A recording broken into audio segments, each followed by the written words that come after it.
انہیں صرف رمضان المبارک کے ایک مہینے میں تقوی حاصل ہو سکتا ہے، پرہیزگاری مل سکتی ہے۔ یہ شہر طاعات ہے، شہر عبادات ہے، شہر کا مطلب مہینہ ہے عربی میں۔ اور دیکھیں کتنی سہولیات تمہارے لیے رکھی گئی ہیں کہ شیطان کے وسوسوں سے محفوظ رکھا گیا، کہ تمہیں مہینہ بھر شیطان اور اس کی ذریت سے، اس کے حملوں سے بچا کر رب تبارک و تعالیٰ نے اس مہینے میں رکھا ہے۔ تو اب میرے عزیزو، تھوڑی سی محنت کی ضرورت ہوتی ہے تاکہ ہمارا دل پاک ہو جائے۔ تھوڑی سی اور محنت اس میں کر لی جائے تو انسان کا باطن پاک ہو جائے۔ تقوی کیا چیز ہے اور اس کا حاصل کرنا کیوں ضروری ہے، میں آپ کو بتاؤں۔ تقوی کا مطلب سب سے اہم چیز یہ ہے، اللہ کا خوف۔ یہ بنیادی چیز ہے، یہ بنیادی چیز ہے، اور یہ اگر بنیاد ہے تو ہر عمل میں آپ کے تقوی حاصل ہو جائے گا۔ نماز کیوں پڑھتے ہو؟ نماز ایک ڈیوٹی سمجھ کر کے پڑھتا ہے تو کوئی مسئلہ ہی نہیں اس کا، یعنی وہ ڈیوٹی ادا کر رہا ہے۔ لیکن نماز میں اگر خوف خدا ہے، اللہ کے ڈر سے پڑھتا ہے، یہی تقوی ہے۔ روزہ کیوں رکھ رہا ہے؟ سب محلے میں رکھ رہے تھے، ہم نے بھی رکھ لیا۔ روزہ اس لیے رکھ رہا ہوں کہ لوگ برا نہ سمجھیں، یا اسلام کا ایک حصہ ہے۔ اتنی ہی نیت تھی تو پھر اس نے روزے سے کچھ حاصل نہیں کیا، لیکن اسی روزے کو اللہ کے خوف سے رکھا، یہی تقوی ہے۔ تو خوف خدا، اللہ کا خوف آ جانا ہر عمل میں، یہی تقوی ہے۔ اور اگر یہ چیز نہیں ہے تو انسان بہت بڑے بڑے گناہ بھی کر جاتا ہے، اسے ڈر نہیں لگتا۔ روزہ چھوڑ دیا، اسے کوئی خوف ہی نہیں ہے، بلکہ دھڑلے سے لوگوں کے سامنے کہتا بھی پھر رہا ہو کہ مجھے یہ سب چیزوں میں وشواس نہیں، یقین نہیں ہے۔ یہ باتیں اس زبان سے آتی ہیں جس کے ہاں اللہ کا خوف ہے ہی نہیں، اللہ کا ڈر نہیں۔ اسی لیے قرآن میں اللہ نے فرمایا لعلکم تتقون، تم پر روزے اللہ نے فرض کیے ہیں تاکہ تمہیں تقوی مل جائے، اللہ کا خوف۔ اور یہ کتنی اہم چیز ہے میں آپ کو بتاؤں، خوف خدا۔ خوف خدا کا مطلب کہ اللہ کا ڈر، اللہ کا خوف، یہ تمہاری پوری باڈی کو صحیح کرتا ہے، اندر سے بھی باہر سے بھی۔ خوف خدا، تم ہر قدم پر اگر یہ سوچتے ہو کہ میرا رب مجھے دیکھ رہا ہے، جیسے کہ آپ کو پتہ ہے حدیث پاک میں حضور صلی اللہ تعالیٰ علیہ وسلم سے پوچھا بھی گیا احسان کیا ہے، یعنی نیکی کس کو کہتے ہیں؟ حضور نے فرمایا تم نماز ایسی پڑھو یا عبادت ایسے کرو جیسے تم اللہ کو دیکھ رہے ہو۔ اور اگر یہ نہیں ہو سکتا تم سے تو اتنا احساس تو رہے کہ اللہ تمہیں دیکھ رہا ہے۔ تو ہر عمل میں تمہارے یہ سوچ آئے کہ مجھے میرا رب دیکھ رہا ہے، تمہارے قدم سنبھل جائیں گے۔ آج آپ مسجد میں بیٹھے ہیں، ادب سے بیٹھے ہیں، حالانکہ ایک آدھے گھنٹے کے بعد جسم کو پھیلنے کی حاجت ہونے لگتی ہے، تھوڑا پیر پھیلا لوں، پیٹھ کو ٹیک دے دوں، نہیں کرتے آپ، اس لیے کہ آپ کو احساس ہے کہ امام صاحب دیکھ رہے ہیں، مفتی صاحب دیکھ رہے ہیں، یا پھر مجمع میں لوگ دیکھ رہے ہیں۔ تو یہاں پر ہمارے دیکھنے کے احساس سے آپ کے پیر نہیں پھیلتے ہیں، آپ پھیل کے نہیں بیٹھتے۔ تو ہم میاں نہ سزا دینے والے نہ جزا دینے والے ہیں۔ یہی احساس اگر اللہ کے دیکھنے کا ہو جائے کہ میرا رب مجھے دیکھ رہا ہے، تو پھر آپ کو کسی نگرانی کی ضرورت نہیں، کہیں کسی سی سی ٹی وی کی ضرورت نہیں۔ اللہ کا خوف اگر بندے کے دل میں آ جائے، وہ ہر لمحے، ہر گھڑی، ہر علاقے میں محفوظ رہتا ہے، اپنے آپ کو محفوظ رکھتا ہے۔ میرے عزیزو، 4 سال کی عمر ہے امام اہل سنت فاضل بریلوی رحمۃ اللہ علیہ، امام محمد رضا خان رحمۃ اللہ علیہ، 4 سال کی عمر میں روزہ رکھ لیا۔ گرمیوں کی شدت تھی، گھرانہ علمی گھرانہ ہے، باپ بھی بڑے عالم دین، دادا بھی بڑے عالم دین ہیں۔ 4 سال کی عمر میں روزہ تو رکھ لیا، اور جب تھوڑی دوپہر ڈھل گئی، اچھوں کی حالت دھوپ کے دنوں میں خراب ہونے لگتی ہے، تو شام ہونے کو قریب تھی کہ ایک کمرے کے اندر دادا محترم نے پوتے کو بند کر دیا اور کچھ پھل فروٹ ساری چیزیں اندر رکھ کر کے دروازہ باہر سے بند کر لیا. کہا بیٹا کھا لینا, میں کسی کو بتاؤں گا نہیں, کسی کو نہیں بولوں گا. 4 سال کی عمر ہے, تمہارا روزہ بھی رہے گا, کھا کر کے تھوڑا پیٹ ہلکا کر لینا. تو یہ دروازہ بند کر کے دادا محترم چلے گئے. کافی دیر کے بعد دروازہ کھلا تو وہ پھل فروٹ ویسے کے ویسے ہیں, بچہ ویسے ہی بیٹھا ہوا ہے. امام احمد رضا رحمۃ اللہ تعالیٰ علیہ, 4 سال کی عمر کی بات کر رہا ہوں. دادا نے آ کر پوچھا بیٹا کھائے نہیں, دروازہ بند کر لیا تھا. تو 4 سال کی عمر میں مولانا امام احمد رضا کہنے لگے کھا تو لیتا لیکن ہر گھڑی میرا مولا تو دیکھ رہا ہے, جس کے لیے روزہ رکھا وہ تو دیکھ رہا ہے. یہ ہے تقویٰ, یہ ہے خوف خدا, کہ اگر یہ کسی کے دل میں بیٹھ جائے, اسے لوگوں کو دکھانے کی یا لوگوں کے اسے دیکھنے کی کوئی ضرورت ہی نہیں. میرے عزیزو, تقویٰ حاصل کرنے کا یہ اتنا بہترین راستہ ہے, اتنا بہترین راستہ ہے. آپ روزہ ہیں, کس کو پتہ ہے؟ میں روزہ ہوں, کس کو پتہ ہے؟ یہ راز ہے میرے اور اللہ کے درمیان. آپ روزہ ہیں, یہ راز ہے آپ کے اور اللہ کے درمیان. بہت سارے موقع آپ کے پاس ہیں دن بھر میں, فجر سے لے کر عصر تک. کئی مرتبہ وضو میں جانا پڑتا ہے, باضابطہ آپ کلی کر رہے ہیں, آدھا نگل جاتے, کس کو خبر ہے؟ یا کہیں چھپ کر کے کوئی ہلکی سی چیز چبا لیتے, کس کو خبر ہے؟ اس لیے کہ یہ اندرونی معاملہ ہے, راز ہے. آپ کھا رہے ہیں پی رہے ہیں یا نہیں کھا رہے ہیں نہیں پی رہے ہیں, یہ کوئی دوسرا نہیں کہہ سکتا. آپ کے اور آپ کے اللہ کے درمیان یہ راز ہے. اور آپ بچے ہوئے ہیں, حلق سوکھا ہے شام کے وقت میں, اور پیٹ بھی پیٹ سے لگنے آ جاتی ہے. کام کرنے والے جانتے ہیں کہ شام ہوتے ہی روزے کا اثر کس قدر ظاہر ہوتا ہے. کام کرنے والوں کو زیادہ اثر پڑتا ہے, اے سی میں سونے والوں کو روزہ کہاں پتہ چلتا ہے. لیکن اس وقت بھی وہ نہ پانی کا ایک قطرہ حلق میں ڈالنا چاہتا ہے, نہ کوئی چیز چھپ کر کے چبانا چاہتا ہے. مجھے بتاؤ میرے عزیزو, کیوں اپنے آپ پر یہ تکلیف اور اپنے آپ پر یہ زیادتی کر رہے ہو؟ آپ کو اندازہ ہوتا ہے یہ میں زیادتی نہیں کر رہا, نہ یہ اپنے آپ کو تکلیف میں ڈال رہا ہوں, یہ میرے رب کی رضا ہے, میں اسی پر قائم ہوں. اسی لیے فرمایا گیا کہ جب افطاری کا دسترخوان بچھتا ہے اور پہلے ہی آ کر کے لوگ بیٹھتے ہیں, اور یہ سنت بھی ہے, ایسے نہیں کہ بھاگتے بھاگتے آپ آئے, وقت ہوا کھجور لیے اور کھا گئے. افطاری کے وقت سے تھوڑی دیر پہلے بیٹھ جاؤ, تمہارے دسترخوان پر نعمتیں رکھی ہوئی ہیں, پھل بھی ہیں, میوہ جات بھی ہیں, کچھ کھانے پینے کی چیزیں بھی ہیں, ٹھنڈا شربت بھی ہے, دیکھتے ہوئے بیٹھے ہیں آپ, لیکن ہاتھ نہیں لگاتے ہیں. انتظار ہے وقت کا کہ ادھر سورج کے غروب ہونا ہے اور میری افطار ہونی ہے. اعلان سنتے ہیں, اذان سنتے ہیں, اس کے بعد آپ اٹھاتے ہیں, لیکن اتنی دیر تک آپ خاموش بیٹھے ہیں دسترخوان کے پاس, سارے لوگ دیکھتے رہتے. یہ وہ منظر ہے جس کو فرمایا گیا رب ذوالجلال بھی اپنے بندوں کو دیکھ رہا ہے, رب تبارک و تعالیٰ بھی دیکھ رہا ہے اپنے بندوں کو. اور سارے فرشتوں کو بلا کر میرا مولا اعلان فرماتا ہے, یہ میرے بندے ہیں, دیکھو یہ شام کا وقت ہے, ان کے حلق سوکھ چکے ہیں, ان کے پیٹ میں بھوک کی شدت ہے, اور ان کے سامنے اچھی نعمتیں پڑی ہوئی ہیں.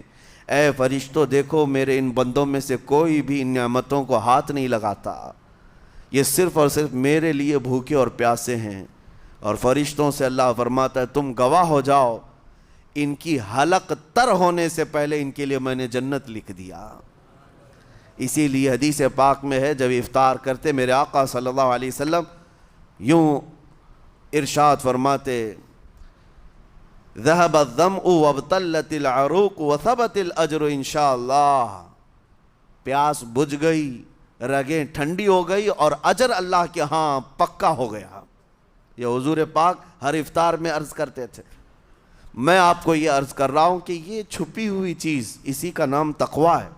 آپ صرف اور صرف بچے ہیں اللہ کے خوف سے. اب سنو حدیث پاک, قیامت کے دن حساب و کتاب ہوگا اور جنت میں جانے کا پروانہ کچھ لوگوں کو مل جائے گا اور سب جنت کی طرف جا رہے ہوں گے۔ اس میں بہت سارے لوگ ہیں جو پل صراط پر چل کر کے جنت پہنچیں گے۔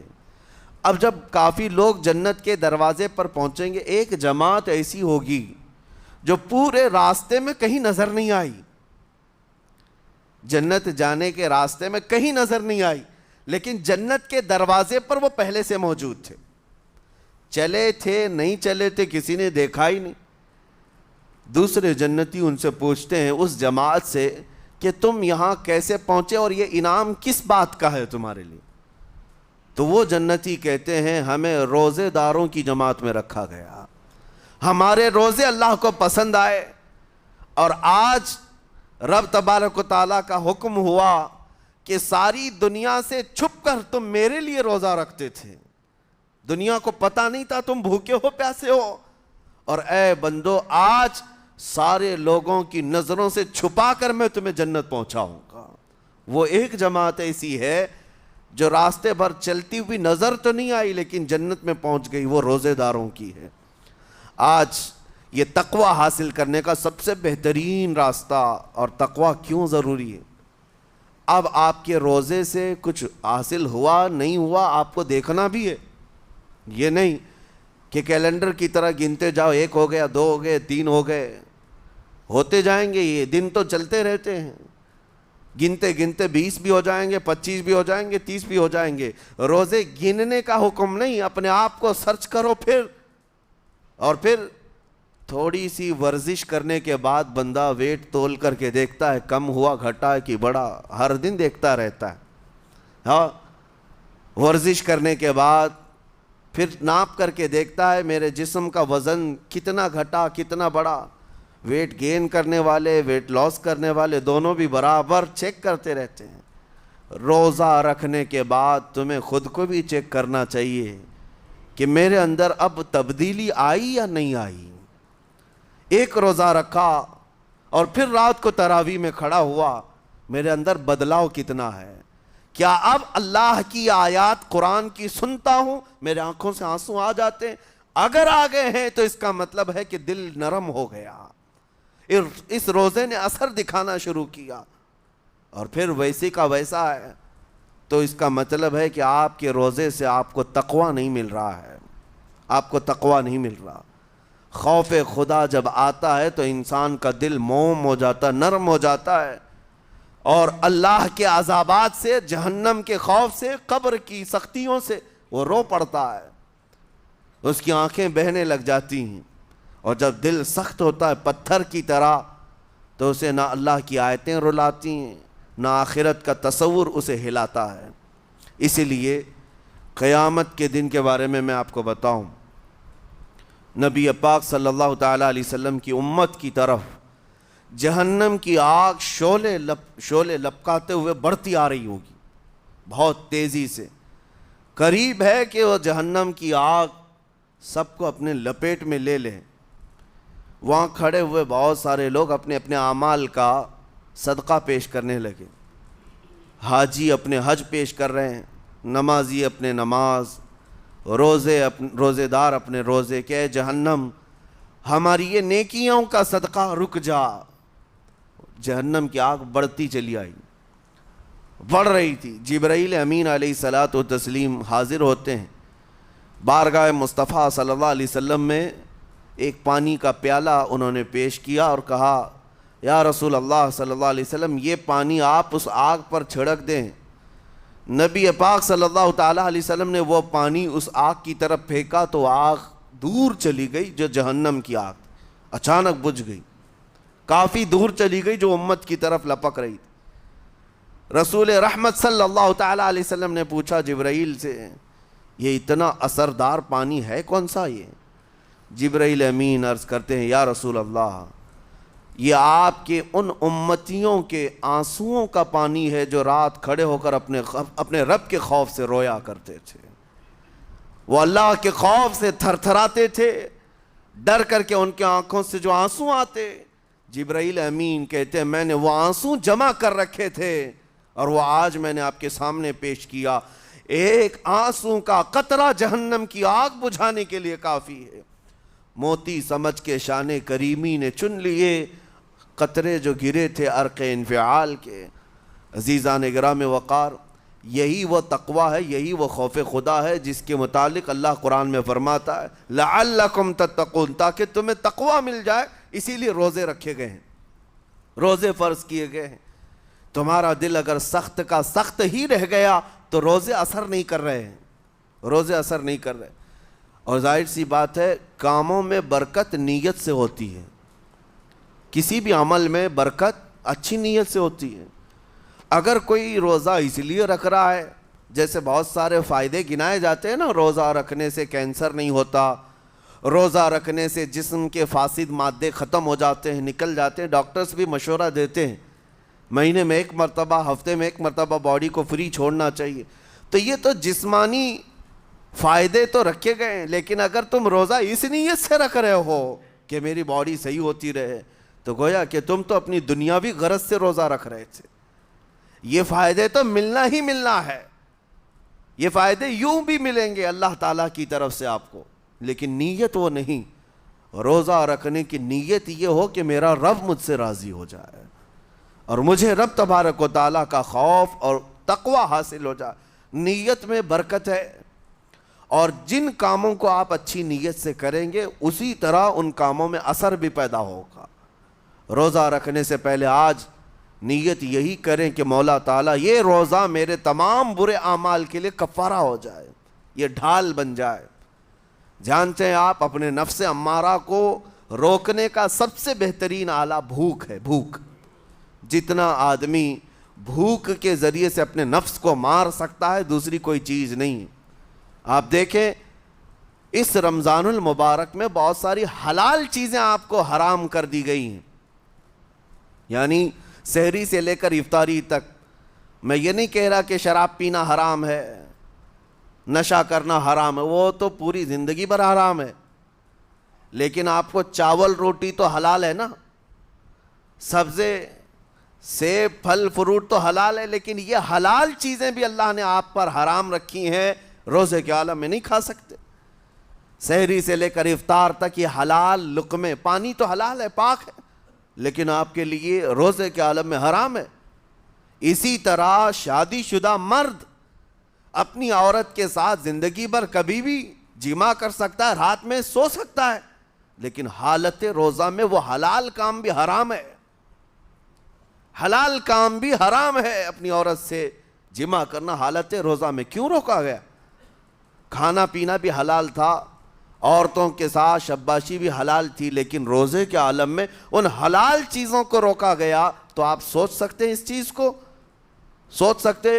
وجہ یہ ہے کہ حلال چیزوں سے آپ کو روک کر بڑے حرام چیزوں سے بچانا مقصود ہے۔ آج اگر اپنے آپ میں اتنا کنٹرول کر لے جاؤ کہ چند حلال چیزوں سے دن بھر بچ سکتے ہو، انشاءاللہ رمضان کے بعد بڑی حرام چیزوں سے بھی اللہ آپ کو محفوظ رکھے گا۔ میرے عزیزو، برا ہے ان لوگوں کا جن کو میرے آقا صلی اللہ تعالیٰ علیہ وسلم نے دعائے ہلاکت فرمائی۔ اس سے بدنصیب کوئی ہو سکتا ہے؟ جن کے لیے رسول رحمت صلی اللہ تعالیٰ علیہ وسلم کی دعائے ہلاکت ہوئی ہو۔ حضور صلی اللہ تعالیٰ علیہ وسلم ایک دن مسجد نبوی شریف میں تشریف لے جا رہے تھے، منبر پر آپ نے قدم رکھا، آمین کہا، پھر دوسرے زینے پر قدم رکھا، آمین کہا، تیسرے زینے پر قدم رکھا، آمین کہا۔ خطبہ مکمل کیا، صحابہ نے پوچھا یا رسول اللہ صلی اللہ علیہ وسلم ہر زینے پر آپ قدم رکھتے ہوئے آمین کس لیے کہہ رہے تھے؟ سنو، رسول پاک صلی اللہ علیہ وسلم ارشاد فرماتے ہیں کہ میں جب پہلے زینے پر قدم رکھا تو سید الملائکہ جبرائیل امین آئے اور دعا کرنے لگے۔ کیا دعا کیا؟ یوں کہا، یا رسول اللہ صلی اللہ علیہ وسلم وہ شخص ہلاک و برباد ہو جائے جو آپ کا نام سنے اور پھر اس کے بعد درود نہ بھیجے۔ حضور فرماتے میں نے آمین کہا۔ حضور کا نام سنتے ہی آپ کی زبانوں پر درود آ جانا چاہیے۔ اللہم صلی علی سیدنا محمد وآلہ وصحبہ وبارک وسلم۔ میرے آقا فرماتے ہیں دوسرے زینے پر قدم رکھا تو جبرائیل امین نے یوں کہا، یا رسول اللہ صلی اللہ علیہ وسلم، وہ شخص ہلاک و برباد ہو جائے جو زندگی میں اپنے ماں اور باپ میں سے کسی ایک کے بڑھاپے کو پایا اور ان کی خدمت کر کے جنت نہیں حاصل کر سکا بلکہ ان کو ایسے ہی چھوڑے رکھا، ایسا شخص برباد ہو جائے۔ حضور فرماتے میں نے آمین کہا۔ پھر جبرائیل امین نے کہا، تیسرے زینے پر قدم رکھتے ہی میرے آقا فرماتے ہیں جبرائیل نے یوں دعا کی کہ اے اللہ کے رسول، وہ شخص ہلاک و برباد ہو جائے جو رمضان کا مہینہ پایا لیکن اس کا ادب نہیں کر سکا، اس کا احترام نہیں کر سکا۔ حضور فرماتے میں نے اس پر بھی آمین کہا۔ جس کی ہلاکت کے لیے جبرائیل امین دعا کر رہے ہوں اور اس دعا پر سید الانبیاء آمین کہہ رہے ہوں، ایسے شخص کی بربادی کا کیا انجام ہو سکتا ہے؟ وہ کتنا بد نصیب ہوگا۔ اسی لیے میرے عزیزوں، مسلمانوں میں یہ رواج ہی نہیں ہونا چاہیے کہ اٹھ کر کے پوچھتے رہیں روزہ ہے کہ نہیں ہے، روزہ ہے کہ نہیں ہے۔ مسلمان ہے تو روزہ ہے، اور یہ کوئی آپشنلی عبادت نہیں ہے کہ 4 رکھ لیا 2 نہیں رکھا، آپشنلی نہیں، یہ فرض عین ہے۔ ایک روزے کو چھوڑنے کا گناہ فرمایا گیا 600 سال تک اسے دوزخ میں رکھا جائے گا، 600 سال تک۔ یہ معمولی چیز نہیں ہے، اور جن کے پچھلے روزے قضا ہو چکے ہیں معاف نہیں ہوں گے۔ تھپڑ مار لیں گال پہ، توبہ توبہ کر لیں، معاف نہیں ہوں گے۔ توبہ تو کرنے کے ساتھ ساتھ قضا بھی کرنا ہوگا۔ جب موقع ملے سال بھر میں اپنے چھوٹے ہوئے روزوں کو واپس کرنا ہے۔ اس کی اہمیت میں آپ کو بتا دوں، ایک روزہ اگر جان بوجھ کر کے کسی نے توڑا یا چھوڑا تو جانتے ہیں اس کا کفارہ کیا ہے؟ اس کا کفارہ یہ ہے کہ اس کے بدلے میں دوسرے دنوں میں 60 روزے کنٹینیو رکھے۔ رمضان کا ایک روزہ پورا کرنے کے لیے 60 روزے رکھنے پڑ جائیں گے۔ ہاں، اگر کسی عذر کی وجہ سے، کسی تکلیف کی وجہ سے چھوڑا تھا، بیمار تھا یا سفر میں تھا یا تکلیف کی شدت تھی، اس وجہ سے روزہ چھوڑا تھا، تو اس کے بدلے میں ایک روزے کی قضا ایک ہی روزہ ہوگی۔ لیکن بغیر کسی عذر کے، شہوت کی وجہ سے، نفس پرستی کی وجہ سے توڑا تھا یا چھوڑا تھا تو پھر 60 روزے رکھنے پڑ جائیں گے۔ اس سے اندازہ ہوتا ہے کہ ایک روزے کی اہمیت کیا ہے رمضان کے۔ اسی لیے میرے عزیزو، یہ روزے آسان ہیں، روزے آسان ہیں، اس کو رکھ لو، اس کی جزا بہت بڑی ہے، اس کی جزا بہت بڑی۔ ویسے بھی آپ دوسرے دنوں میں لیٹ ناشتہ کرنے کے بھی عادی ہیں۔ ممبئی والوں کا تو حال یہ ہی ہے، 12 بجے کے بعد 1 بجے 2 بجے تو ان کے ناشتے ہوتے ہیں، دوپہر کا کھانا تو شام 5 بجے ہو رہا ہوتا ہے۔ بس وہ ناشتہ سکپ کرنا ہے، دوپہر کے کھانے جو آپ کے ہوتے ہیں اس سے اور تھوڑا ایکسٹینڈ کر لیں تو افطاری کا وقت آ جاتا ہے۔ کوئی بہت بڑی دقت کی بات نہیں، کوئی بہت بڑے بوجھ کی بات نہیں، آسان ہے۔ آج الحمدللہ ہمارے 5 سال 6 سال کے بچے روزہ رکھ لیتے ہیں، تو بڑوں کو تو اللہ نے جو طاقت عطا کی ہے، روزہ ہرگز ترک مت کرو۔ لیکن ساتھ میں آج یہ میسج ضرور دوں گا، نیت یہ کرو کہ مجھے تقویٰ مل جائے، مجھے پرہیزگاری مل جائے، اور یہ آپ کو خود چیک کرنا ہوگا۔ روزانہ رات کو نماز میں کھڑے ہو جاؤ تراویح کے، دیکھو کہ کتنی تبدیلی آ رہی ہے۔ آج میں نے روزہ افطار کیا، میرے اندر بدلاؤ آیا کہ نہیں آیا؟ اور اگر نہیں آ رہا ہے، کوئی تبدیلی نہیں آ رہی ہے، تو اس کا مطلب ہے آپ تقویٰ نہیں حاصل کر رہے، آپ تو روز مرہ کی روٹین پر چل رہے ہو۔ روٹین پر چلنے کا مطلب یہ روزہ نہیں ہے۔ روزہ تقویٰ دے کر جاتا ہے بندے کو، روزہ خوف خدا دے کر جاتا ہے بندے کو۔ اسی لیے میرے عزیزو، آج دیکھیں آپ بہت ساری برائیوں سے رمضان میں بچ جاتے ہیں، تھوڑی اور محنت کی ضرورت ہے۔ ہم نے دیکھا ہے بہت سارے گھروں میں، باقی عیاش گھروں کی مجھے کوئی وہ نہیں ہے، ان سے کوئی لینا دینا نہیں، لیکن نارمل مسلمانوں کے گھروں میں بھی ہوتا یہ ہے، عورتیں بچوں کو تلقین کرنا شروع کر دیتی ہیں، گانے بند کرو، ٹی وی بند رکھو، بہت ساری چیزیں بند رکھو کہ رمضان آیا ہوا ہے۔ اور رمضان میں اگر ٹی وی لگا بھی لیا تو کچھ اسلامک چیزیں دیکھنے لگ گئے، ماحول تم نے خود ہی بدلا ہے اپنے گھر میں، کچھ چیزوں کو آپ نے بدلا ہے اور کچھ چیزوں کا ادب آپ نے کرنا شروع کیا ہے، اسی کو اور تھوڑی سی محنت کے ساتھ بڑھا لیا جائے، قسم رب ذوالجلال کی ہر برائی رمضان میں ہی آپ سے ختم ہو جائے گی۔ جس کی کوئی چیز چھوڑنے پر نہیں چھوٹتی ہے وہ رمضان میں کر کے دیکھ لے، اللہ کی بارگاہ میں یاد کرے کہ مولا دن بھر میں تیری رضا کے لیے بچ رہا ہوں، مجھے میری باقی زندگی میں ان گناہوں سے بچا لے۔ وہ رحمان ہے، جب وہ تمہیں اس کے بدلے میں جنت دیتا ہے تو یہاں برائیاں کیوں نہیں چھڑواتا؟ یقیناً وہ برائیوں کو تم سے دور کرے گا۔ قرآن کا فرمان عالی شان لعلکم تتقون، اسی پر میں نے آپ کے سامنے بات رکھی ہے۔ روزے اس لیے فرض کیے گئے ہیں تاکہ تمہیں تقوی مل جائے، پرہیزگاری مل جائے۔ بعض لوگوں کو دیکھا گیا ہے رمضان المبارکہ میں بھی وہ اپنی بری حرکات سے باز نہیں آئے، ان کی روٹین ویسی ہی جاری رہی، نعوذ باللہ نظروں کی خطائیں بھی باقی رہیں۔ اور سب سے بری چیز یہ ہے کہ رمضان میں شیطان کی نیابت اگر کوئی کر رہا ہوتا ہے تو تمہارا یہ موبائل فون ہے۔ اکثر لوگ یہ سمجھتے ہیں کہ اس موبائل فون کو ہم استعمال کرتے ہیں تاکہ ٹائم پاس ہو جائے، روزہ کا وقت قریب آ جائے۔ اس ٹائم پاس کے چکر میں تم کیا کیا دیکھتے رہ جاتے ہو اور کہاں تک یہ چیزیں پہنچاتی ہیں تمہیں اندازہ بھی نہیں ہوتا، احساس بھی نہیں ہوتا، تو تمہاری رہی صحیح عبادت کو بھی یہ ہضم کر جاتا ہے، کھا جاتا ہے۔ اس کے استعمال پر اگر کنٹرول ہے تو خوب استعمال کرو، لیکن کنٹرول نہیں ہے تو اے نوجوانوں اس کا بھی روزہ رکھو، اس انٹرنیٹ کی بلاؤں سے محفوظ ہو جاؤ۔ اس لیے کہ بہتوں کو میں نے دیکھا ہے ان کے دن بھر اور رات بھر رمضان میں سوشل نیٹ ورکس پر مصروفیت ویسی کی ویسی ہے جیسے دوسرے دنوں میں تھی۔ وہ رات بھر چیٹنگ میں بھی مصروف ہیں، ایک دوسرے کو ادھر ادھر بھیجنے میں بھی مصروف ہیں، ساری چیزیں جوں کی توں چل رہی ہیں۔ تو تمہارے موبائل نے تمہیں تقوی سے بہت دور رکھا ہے، تمہیں رب تعالیٰ کے قریب ہونے نہیں دیتا۔ اپنے آپ کو بدل لو۔ ظاہر سی بات ہے یہ سخت چیز ہے، اگر کوشش کرو گے تو بچ جاؤ گے، اور تقوی اتنی آسانی سے تو نہیں ملتا۔ اپنے آپ کو سٹرگل کرو، انشاءاللہ العزیز دل پاک ہو جائے گا، پھر آپ کو اپنی زندگی کے اندر جو اجالے نظر آئیں گے وہ خود آپ محسوس کریں گے، آپ محسوس کریں گے۔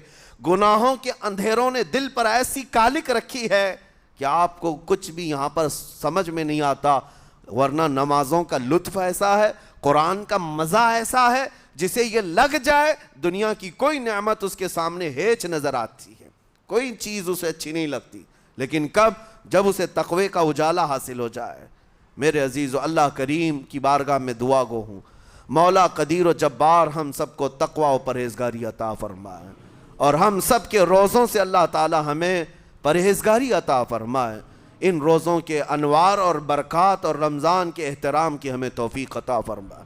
مولا کریم تیری خشیت سے اور تیرے خوف سے آنکھیں جو بھیگتی ہیں ان آنکھوں میں ہمارا شمار فرما دے، تیرے یاد میں رونے والے بندوں میں ہم سب کو شامل فرما۔ وصلی اللہ تعالی علی خیر خلقی محمد وآلہ واصحابہ اجمعین، وآخر دعوانا ان الحمد للہ رب العالمین۔ السلام علیکم۔